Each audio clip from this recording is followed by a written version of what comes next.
Hello, today I'll be talking about abortion access and reproductive rights.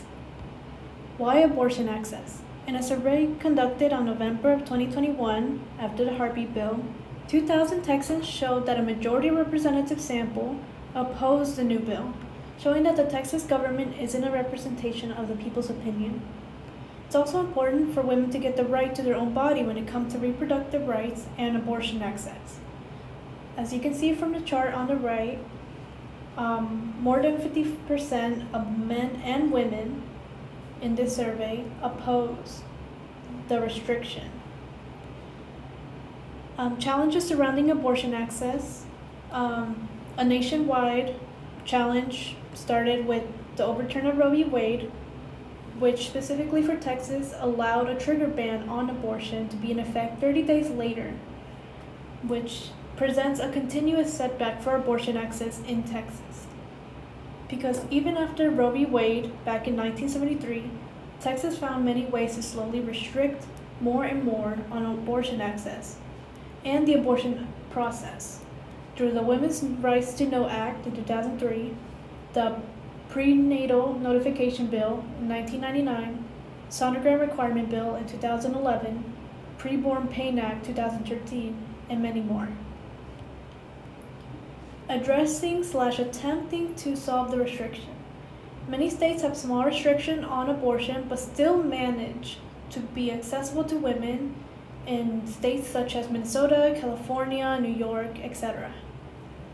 Many of these states restrictions revolved around the viability stage, which is a stage of pregnancy when a fetus has developed enough that it is able to survive outside the uterus with medical help. This restriction, to me, is a little more reasonable in the sense that viability is a point to determine late stage in pregnancy and abortion, and it's only done to save, and if it's done later on, then it's only to save the pregnant person's life and based on the high risk on their health. Typically, the viability stage occurs 24 to 26 weeks, which is around the transition from the second to third trimester. As you can see from this graph, it shows the stage where it also transitions from immature to premature. So you see that change on the 24 week to the third trimester, and it gives a 50-50 chance of survival for that fetus. Now, some criticisms to the solution. One main criticism for the viability solution is that the embryo has organs and its own organism that constitutes as a human life. As said by the Pope Francis, at the third week after conception, often even before the mother is aware of being pregnant, all of the organs are already starting to develop. It is a human life, period, and this human life has to be respected. Some response to the criticism, the embryonic period in pregnancy is when organs start developing in some form, which starts at 3 weeks from conception and ends at 8 weeks.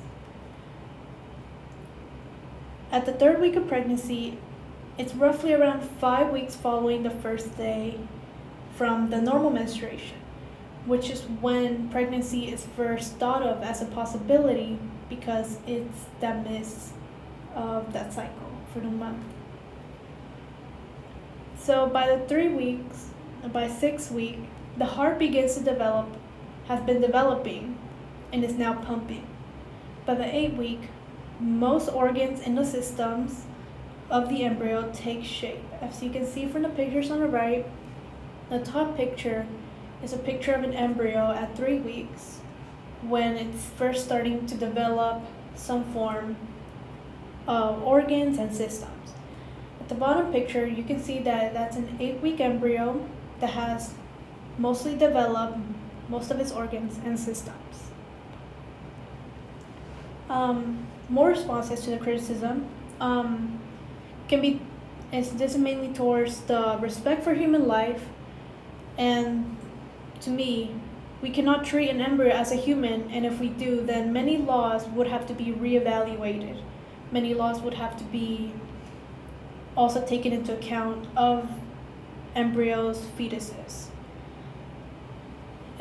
And this is just one scenario of how laws would have to be reevaluated if carrying out a pregnancy takes the life of the pregnant person. Would the responsibility be on the fetus if the fetus survives? Another question or scenario that can be imposed is, would the family of the fetus be able to claim the fetus as a dependent on taxes, insurance, etc. before birth?